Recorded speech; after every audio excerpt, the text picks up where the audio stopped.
धार्मिक ग्रंथ या यूट्यूब चॅनलमध्ये आपणा सर्वांचे स्वागत आहे।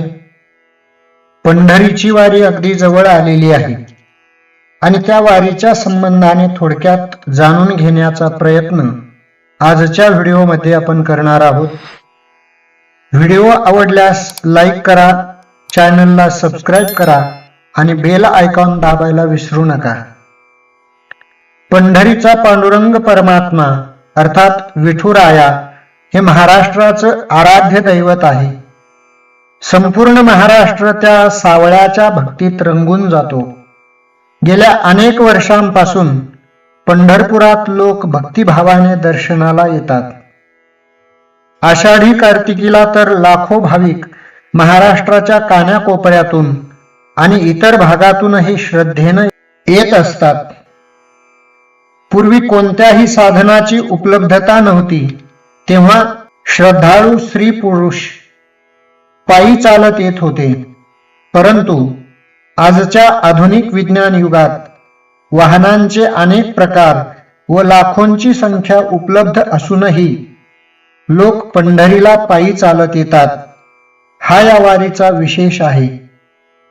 आषाढी एकादशीला आणि कार्तिकी एकादशीला आपापल्या गावातून पायी चालत मुखाने हरिनाम घेत, हातात टाळ घेऊन, खांद्यावर भगवी पताका घेऊन, गळ्यात तुळशीची माळा घातलेले, कपाळाला गोपीचंदनाचा टिळा लावलेले असंख्य भाविक रामकृष्ण हरीचा गजर करत करत मजल दरमजल करत पंढरपुरात येतात।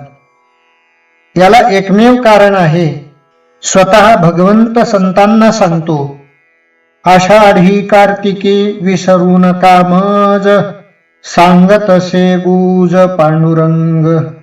आषाढी आणि कार्तिकीला मला विसरू नका आणि ही आठवण ठेवून वारकरी दशमीलाच पंढरपुरात येऊन विसावतात आणि आपल्या आवडत्या विठुरायाचं दर्शन घेऊन धन्य होतात, कृतार्थ होतात। विठुरायाच्या दर्शनानं त्यांना जन्माचं सार्थक झाल्याचं आत्मिक समाधान प्राप्त होतं। वैशाख वद्य त्रयोदशीला संत गजानन महाराजांची पालखी शेगावातून निघते। संत निवृत्तीनाथ महाराजांची पालखी ज्येष्ठ शुद्ध पौर्णिमेला त्र्यंबकेश्वराहून निघते। संत तुकाराम महाराजांची पालखी ज्येष्ठ वद्य सप्तमीला देहूतून निघते।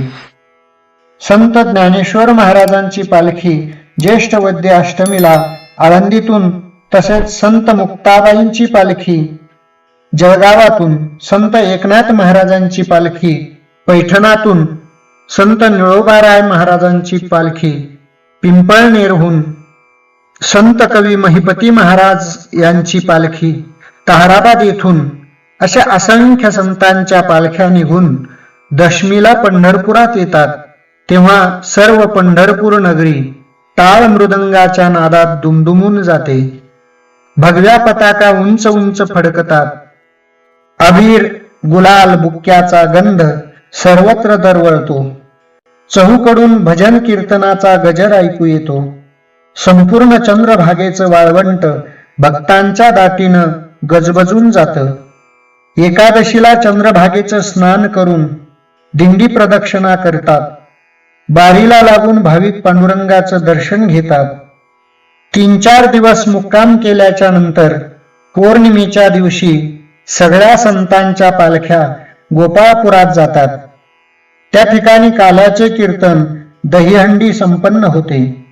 काल्याचा प्रसाद घेऊन वारी सफल झाल्याचं मानसिक समाधान मनात धरून आणि विठ्ठलाचं सावळं रूप डोळ्यात साठवून वारकरी साश्रू नयनानं परतीच्या प्रवासाला निघतो।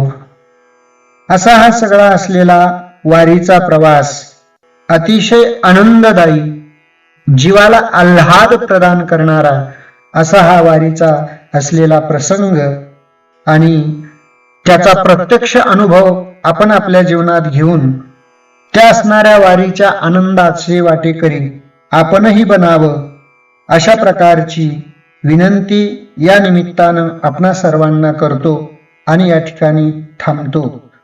रामकृष्ण हरी।